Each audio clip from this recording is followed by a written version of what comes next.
अगर आपके जीवन में बार बार दुख, बाधा और असफलता आ रही है, तो कल की पद्मिनी एकादशी आपके भाग्य का दरवाजा खोल सकती है।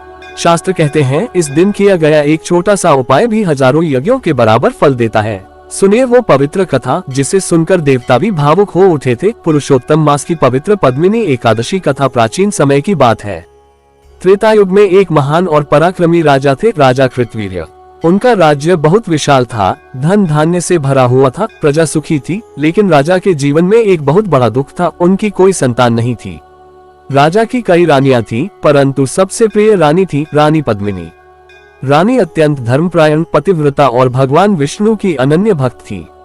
समय बीतता गया, राजा वृद्ध होने लगे, लेकिन संतान का सुख नहीं मिला। धीरे धीरे राजा का मन दुख और चिंता में डूबने लगा। एक दिन राजा ने कहा, हे रानी, अब मुझे लगता है कि मेरे सारे यज्ञ, दान और तप व्यर्थ हो गए। मेरे बाद इस राज्य को संभालने वाला कोई नहीं होगा। राजा की आंखों में आंसू थे। रानी पद्मिनी अपने पति का दुख देख नहीं सकी। उन्होंने निश्चय किया कि वे कोई ऐसा तप करेगी जिससे भगवान स्वयं प्रसन्न हो जाएं। राजा और रानी सब कुछ छोड़कर जंगल चले गए। उन्होंने राजसी वस्त्र त्याग दिए और साधुओं जैसा जीवन जीने लगे। कई वर्षों तक दोनों ने कठोर तप किया। गर्मी में अग्नि के बीच बैठते, सर्दी में ठंडे जल में खड़े रहते, कई कई दिनों तक भोजन नहीं करते। लेकिन फिर भी भगवान प्रकट नहीं हुए। धीरे धीरे राजा का शरीर कमजोर होने लगा। एक दिन राजा बेहोश होकर भूमि पर गिर पड़े। रानी पद्मिनी घबरा गईं। उनकी आंखों से आंसू बहने लगे। उन्होंने आकाश की ओर देखकर पुकारा, हे नारायण, यदि मैंने कभी सच्चे मन से आपकी भक्ति की है तो मेरे पति की रक्षा कीजिए। तभी उसी समय वहां एक तेजस्वी देवी प्रकट हुई। वे थी महान पतिव्रता अनसुया माता। रानी ने माता अनसुया के चरणों में प्रणाम किया और अपनी पीड़ा बताई। अनसुया माता ने कहा, हे पुत्री, पुरुषोत्तम मास के शुक्ल पक्ष की पद्मिनी एकादशी आने वाली है। यदि तुम पूर्ण श्रद्धा से उस व्रत को करोगी तो भगवान विष्णु अवश्य प्रसन्न होंगे। रानी ने पूछा, माता, इस व्रत की महिमा क्या है? अनसुया माता बोली, यह एकादशी सभी व्रतों में श्रेष्ठ है। इसका फल हजारों यज्ञों और करोड़ों दानों से भी बढ़कर है। जो भक्त इस दिन उपवास, भजन और जागरण करता है, उसके सभी दुख दूर हो जाते हैं।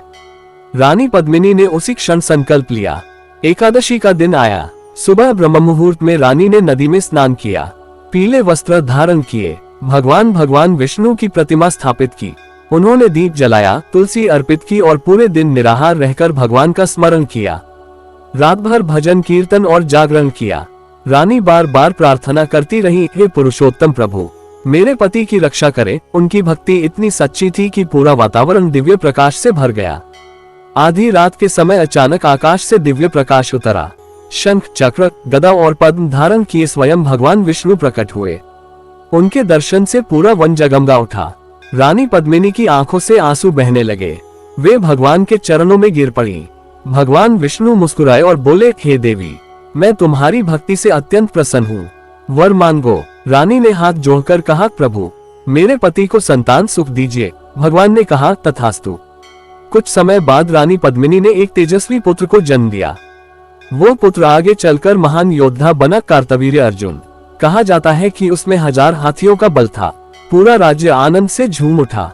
राजा कृतवीर्य ने कहा, ये सब पद्मिनी एकादशी व्रत का चमत्कार है।